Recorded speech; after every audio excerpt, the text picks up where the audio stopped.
Well, hello there, everybody, and welcome to a book launch livecast. I am Everett O'Keefe, the founder of Ignite Press, and I am excited today to bring with you a project long in the making and a wonderful, wonderful person and author.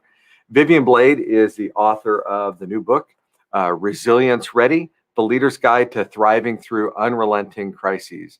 And boy, isn't this timely with what we've been going through and what we continue to go through. So I'm excited today to bring you Vivian Blade so we can learn more about her story and about how to be resilience ready. So Vivian, how are you today? Hello, Everett. I'm doing great. Thank you. So nice to be with you. Thank you so much. This is an exciting day, isn't it? You've been waiting for this for quite a while Yes, and I working have. so hard to get to this point. So Yes. congratulations. Thank you. Thank you very much. Thank Now, you. I before we go in too far, I do want to tell everybody the book is available right now on Amazon. You can pick up the book for 99 cents on the Kindle version. The paperback is also available, and recommend that you pick that up. That Kindle price is today only, so I really recommend you grab that for 99 cents. All right. So, Vivian, tell us, before we go into the story of Resilience Ready, tell us a little bit about who you are and kind of what brings you to this point. Thank you, Everett. I'm excited to talk to you today to share more about Resilience Ready and a little bit about my background and what got me to this point. I am a leadership and resilience expert, and I have a corporate background, having worked for Fortune 100 companies for over 20 years in my career, progressing in leadership positions and experiencing many types of crises myself in life, which has brought me to this point. But given that experience, I work with organizations to help develop their leaders, to help develop their professionals, to help strengthen teams, to help build resilient teams, and to help get people on a path of to thriving. So I work with groups to do training and development, coaching, executive coaching, group coaching. I speak for conferences as well to tell this story about how to grow your resilience. So a little bit All about right. me. Fantastic, fantastic. Tell me where Resilience Ready has really become your tagline, right? And tell us a bit about Resilience Ready as a concept, and then we can dive into the book. Okay. Yeah, Resilience Ready, from a conceptual standpoint, is a framework and a toolkit to really help individuals to build their personal resilience and extend that further to building team resilience.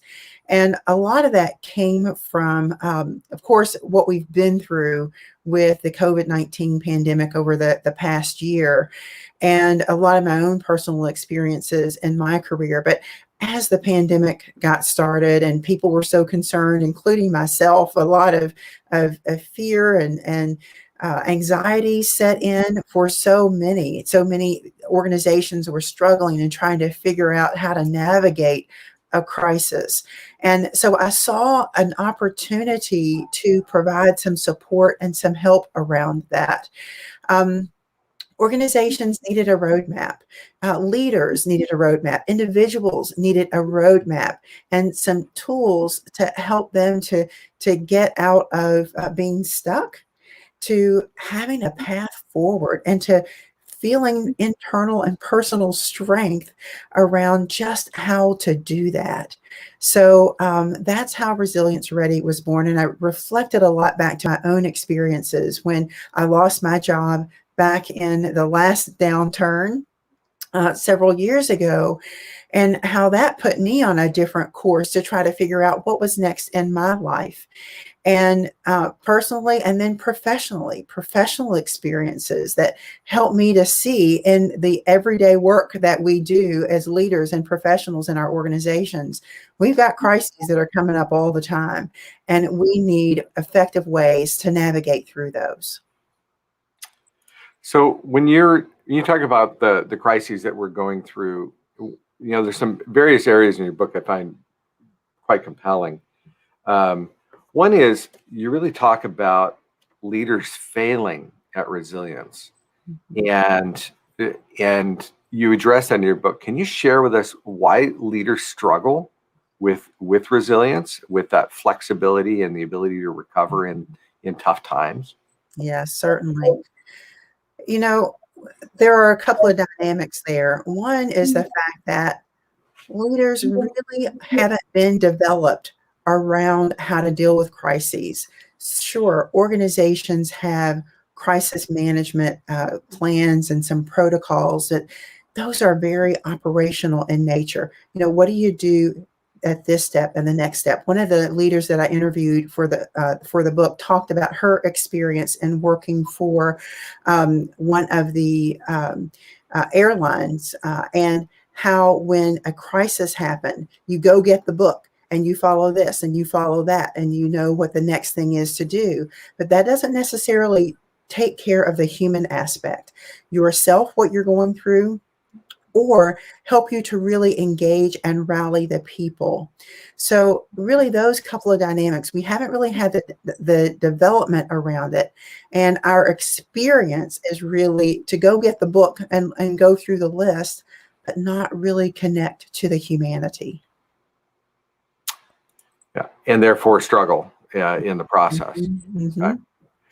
Another thing you discuss in your book is the consequences are costly. Can you share with us what you mean by that?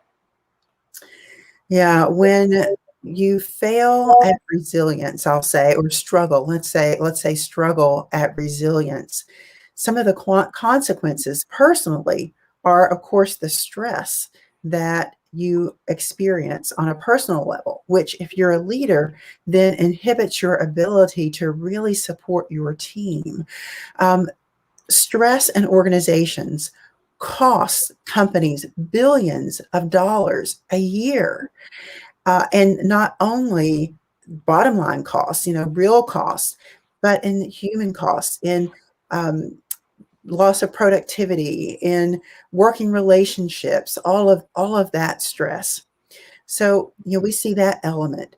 And then we see, teams who struggle to find purpose and struggle to come together to really work together toward their end goals and to be able to really thrive and do well. People struggle to get to that point of thriving, and they just sort of survive and muddle through a crisis. And by the time you get to the other side, of course, the next crisis is on top of you. You haven't recovered from the first one, and you're still struggling, pedaling, trying to figure out what to do necessarily and how to get through it. So that's a lot of the cost that organizations and individuals experience as they are working through a crisis, but don't necessarily have the levels of resilience that help them to do that well. Now, in your book, you boil down resilience into a succinct set of steps or principles that you talk about, and so this is in the Leader's Guide. By the way, I want to say one of the nice things I really like about your book is it's highly actionable. It isn't just, hey, let me read some ideas or and then figure out, what I'm supposed to do with it. Instead, is you give people specific points to address and consider as they go through. And it's leading into, you've got action items in here, but you're also leading into a workbook that's in the works as well, correct? Mm-hmm. So I really appreciate the way you've done that. what do you think are, and you don't have to go through all of them, but just some of the key steps that people can employ in their own lives? And I'm going to guess that some of these steps are ones that apply not just to leaders of large organizations and things like that, but leaders of our households, right? Because of the stresses that we go through and the challenges that we go through. Can you walk us through some of those steps and principles we should be considering? Absolutely. And to your point, Everett, we all are leaders. You don't have to have the title of leader to be a leader. And, especially as professionals, or whether it is at home, we all have that responsibility and personal accountability to lead whatever role we're in. To answer your question about the key steps that people can take, I first want to introduce what the key principles are of being resilience ready. And really your steps then to growing your resilience stem from those. The 5 principles of resilience and being resilience ready are your perspective, how you see things, your purpose, having a purpose in life and your work, and really engaging and rallying people around that purpose. Your perseverance, which, it takes some perseverance to get through things and to get through crises. So finding that within ourselves. The partnership, knowing that you're not in it alone. And then praise, where we recognize the effort that we ourselves are giving to trying to get through a crisis and a struggle, as well as making sure that we recognize that in the other individuals who are going through all of this with us. So, as you mentioned, there are steps with each of these 5 principles. And in the book, as well as in the coming workbook that Everett mentioned, there are activities that you can do. I call them rapid start activities to help you to hit the ground running as you are trying to work on how you build your resilience muscle and your resilience skill. I also have these thought-provoking questions and statements that I ask you to reflect around, that I call consider this statements, that help you to really get a good hard look at where you are and where your opportunities are. So going back to the principles and to talk a little bit more about what the key steps are, as we think about perspective, first of all, we want to look at that first glass half full perspective, and try to understand where we are in our thought process now, how we can shift that. Secondly, we have to be really self-aware of our personal personality, our behavioral preferences, and how we can then be aware of where we are from a resilience standpoint, how to move ourselves forward, and how to change our perspective. Purpose, again, I mentioned that purpose has a lot to do with the meaning that we have in our lives, and to find that, and in our work. And as leaders, how we can connect the dots to, especially when we're going through a crisis. Sometimes our purpose may shift. So how do we make sure that that's clear for everyone that's on our team? Perseverance, sometimes we feel like we have to muddle through and just push through, but how do we recognize the stress that we're going through, the stress that our team is going through, and ensure we have an opportunity to relieve that stress, to sit back for a minute, to unwind a little bit, so that we do have what we need to be able to move forward. And then that partnership, we reach out to other people to make sure that we are connecting and helping to support those who need our support, but also to reach out for support when we need it. And then, as I mentioned, praise, the 5th principle, is where we make sure that we know that we are going through and we are pushing through, we're persevering, we're going through a lot. It takes a lot to navigate all the crises that we go through. Recognize that we are putting in the effort. Recognize that other people who work with us are also going through the effort. And praise individuals for the progress that they're making.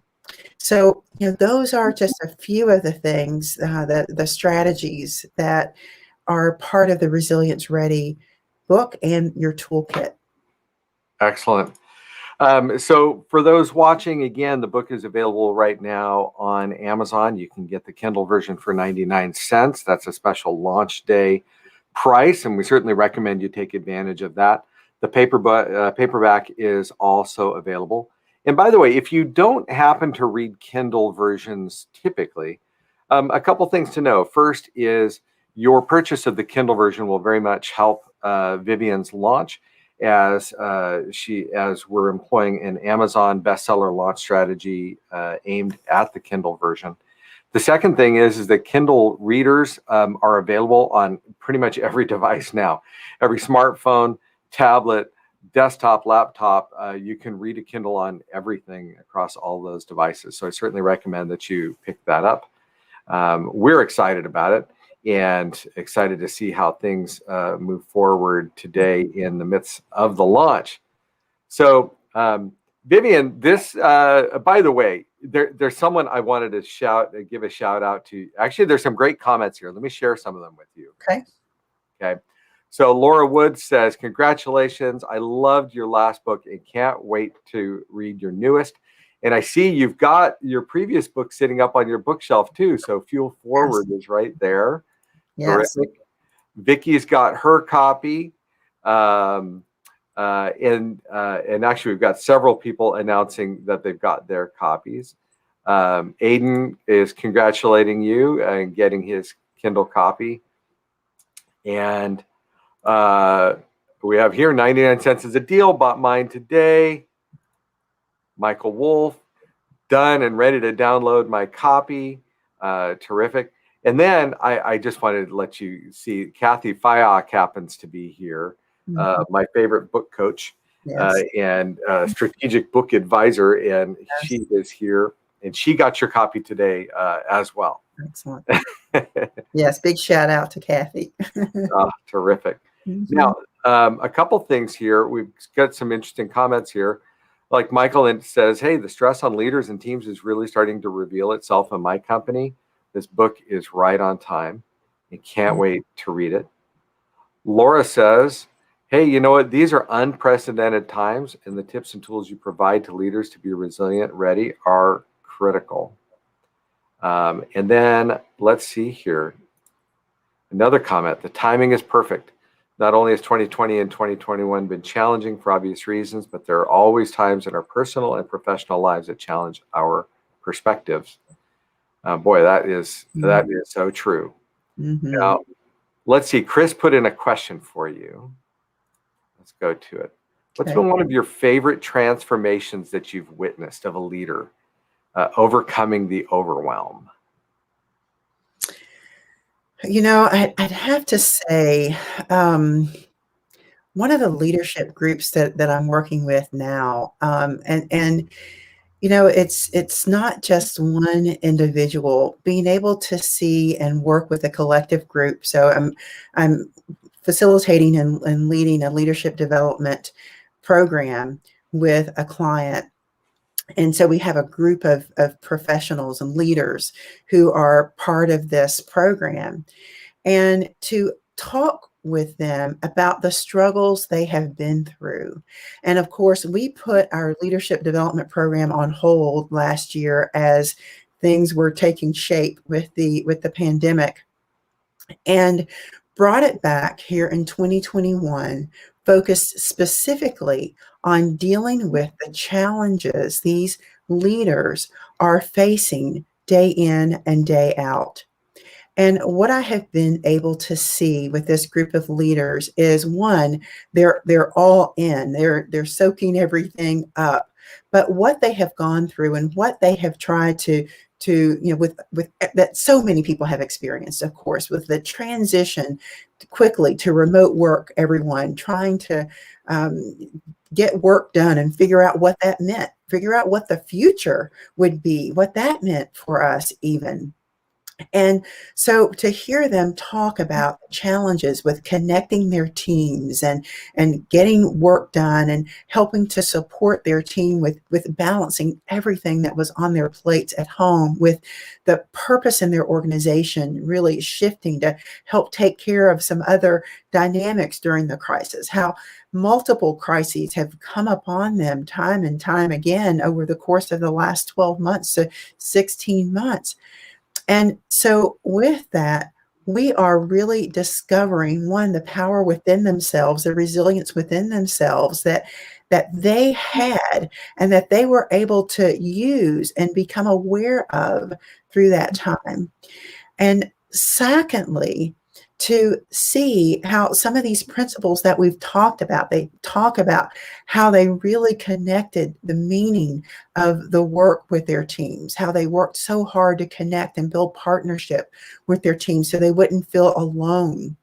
So I think that's one of the greatest examples of a transformation that I have seen, just to be able to witness how this team has developed and grown and how we continue to grow as our program evolves into this year. That reminds me, Everett, of just thinking about what people go through and what they have gone through.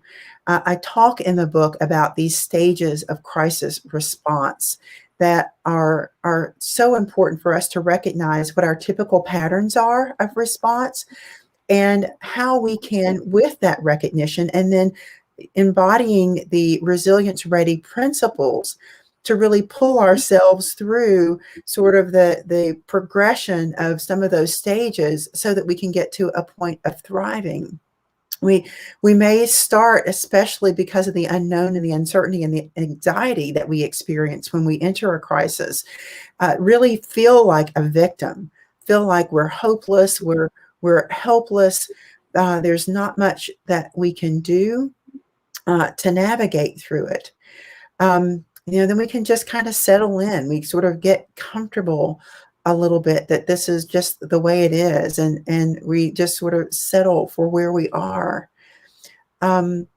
We then get to the point where we figure out how to survive in what crises we're in. We sort of get through, we figure out how to make it work. We feel like we're doing okay, but we're not necessarily where we want to be. But if we take the next step and really be courageous and figure out what one thing I can do to start move this forward, we can get to that courageous stage, which then helps us to see and help us to have the courage to take the next step and the next step and to do the next thing that gets us to the point where we're thriving in our lives and in our organizations. As I interviewed so many professionals, I heard them talk about the fact that we all come in and out of those stages at some point as we're facing different crises, and how it's so easy to just survive. But we really have to push ourselves and help inspire each other to move through to that courageous and taking those courageous steps so that we can thrive in our lives. And that's such an important place to be. And our resilience is so much stronger when we get to that point of thriving. I'm really glad you kind of walked us through that, because I think back to last year, and it was like when originally we were all pushed to shelter in place and work remotely and things like that. Of course, there was this mad scramble technologically, right, to make all that work, right, to get all the pieces in place so people could actually do it. Mm-hmm. But also, I think there was this natural bend to like, okay, let's boil this business down to the things that actually have to be done, the minimum things that must be accomplished, because we know we've got to do those, whether we're doing them from home or the office or whatever. We must accomplish those. Mm-hmm. And so it caused us to reevaluate those. And then, like you said, it's almost like you also reach this point where you're like, okay, this is as effective as we're going to be. It's not what we'd like. It's not perfect, but given the situation, we'll just deal with it. And that was okay for a couple weeks. And then when it became a couple months, it became, well, wait, maybe that's not okay. I mean, if we're truly going to thrive through this. Yeah. And so then we had to really kind of come to grips with what can we do differently? I mean, but my business was easy because what we do, it doesn't require the face-to-face contact, right? Our publishing clients are all remote to us anyway. We've been communicating with Zoom for years, literally. So it required really very little change in the way we did business, but that wasn't true for the most of our clients, right? Right. Now, a great question here. Stacy posted, and I want to share this with you. Do you think some leaders are hesitant to make the necessary changes in their organization? And if they're willing to make changes, how do they get buy-in from staff? I'm thinking of school systems in particular. Mm-hmm. Wow. There's a couple really big questions there for you. Yeah. And I think that there are, and it goes back to what you were just talking about, Everett, I think, where you get to a point and you feel like, all right, this is working okay. And again, we're in survival mode, but it does get exhausting for people. And, they begin to become holes in the strategy or the way things are working or the culture of the organization. And so you have to do something different. And as you think about the environments we're in, change is ever present. Change is happening all the time. Change, we want to be, if we're going to be thriving organizations and be on the forefront of being competitive and even professionals in our own careers, then we have to be innovative and we have to think about seeking change and creating change for ourselves and for our organizations. So when we come to points where that may be forced upon us, we didn't necessarily choose change, we as individuals and organizations can push back, and it can be hard, very difficult to evolve. So I think one of the most important first steps is to go back to really the first two principles. And why they're the first two principles is perspective. How do we see this? And why do we see it this way?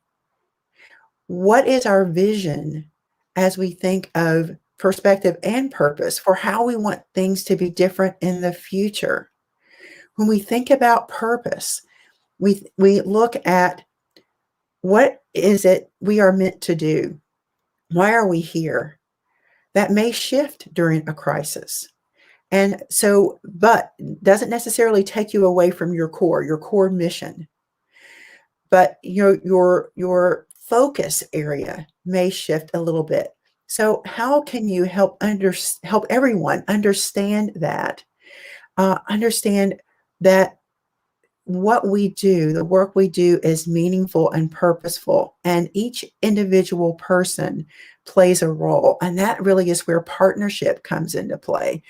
These principles are so interconnected and so important that they work together. Because it takes that set of these principles to really help uplift us as humans with what we're going through, and organizations together. And when we use praise, as I talked about, really helping to recognize and speak to people what we see in their effort and their progress, we can really come a long way. That is so, so important. Appreciate that question. Wonderful. Yeah. And then Laura commented, leaders need to show empathy and compassion toward their staff and bringing employees back into the workplace.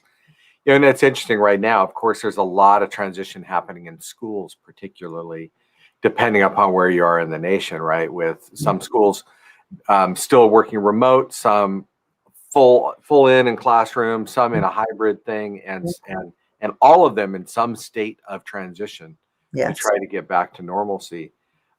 Does certainly cause challenges, but of course it's not unique to schools necessarily, except that there aren't too many other organizations that we have where we put 30 or 40 kids in our offices, right? So I suppose there is that.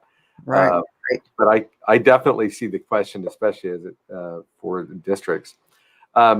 Vivian, I want to kind of wrap up with unless there's another point that you'd like to bring out, I'd like to kind of wrap up with that you've been on a journey with this book, and oh, I've got to do this if I'm going to hold the book up, right? I got to show us. So here we are. Here we are with the book Resilience Ready, and how exciting this is to have this live for you now. Congratulations on the work that you've done. I know it is a journey, and not everyone's up to the task, which is why it's so special that you've completed the book.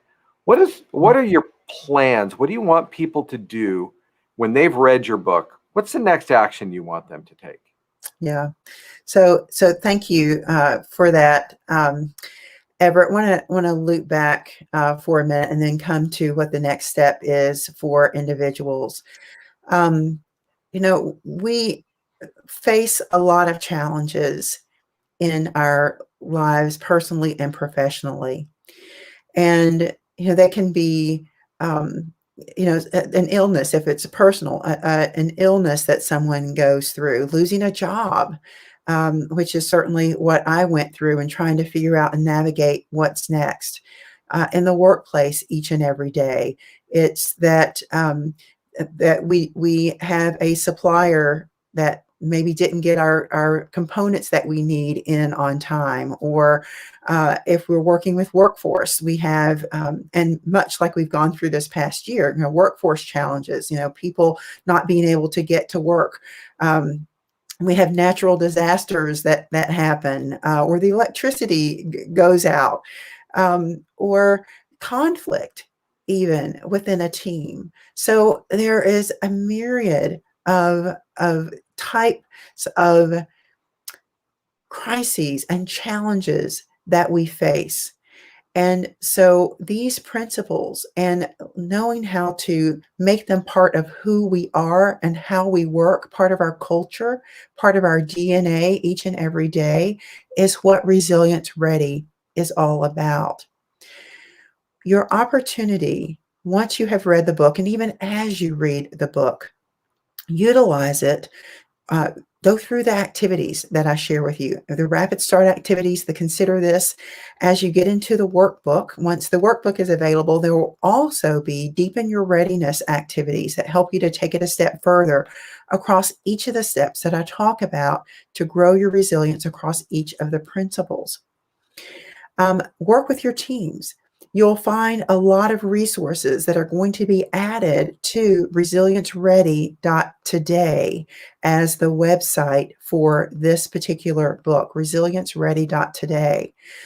And so again, we'll be adding resources there, but there will be some questions that you can use with your team to have team discussions about what you're going through, help to bring everyone's perspectives and their thoughts in around what the challenges are and how you move through them together, so that people know and they feel like they're not alone. So there are resources like that. Then I want you to just take one step at a time. There's a lot there. Find your starting point. You'll also have access to an assessment, a self-assessment, just a tool that helps give you insight to where am I in my stages of crisis response today, or what's my typical response pattern. And that's going to change as you face different crises, as you have different types of challenges come up. And as you move through a crisis, you'll find that you are at different stages. And we want to move through those stages of crisis response to get to a point where we can thrive, where we have that courage and we can thrive. So take that self-assessment to understand where you are, what your patterns are, and then find one starting point. What am I going to, where's my opportunity? What's the one thing I can start on now to start to build my resilience skill and not feel like you have to do everything at one time? That's what I want you to do. Excellent. Vivian, thank you so much for your time today. Congratulations again on the book launch. Exciting times. we're grateful to have you as one of our authors and a client and a friend. And thank you for the hard work you put in to get to this point. Yeah, it's been awesome working with you, Everett, and I appreciate everyone who's joined today and your questions and your comments and going out to become resilience ready, ever important for all of us. Thank you. Excellent. Thank you so much. All right. So everybody, if you haven't yet, please go ahead and pick up the book. Resilience Ready is on Amazon for 99 cents and grab that. Thank you again for joining us today in the livecast, and have a great day and become resilience ready. I mean, that's really what it's about. Take care and God bless.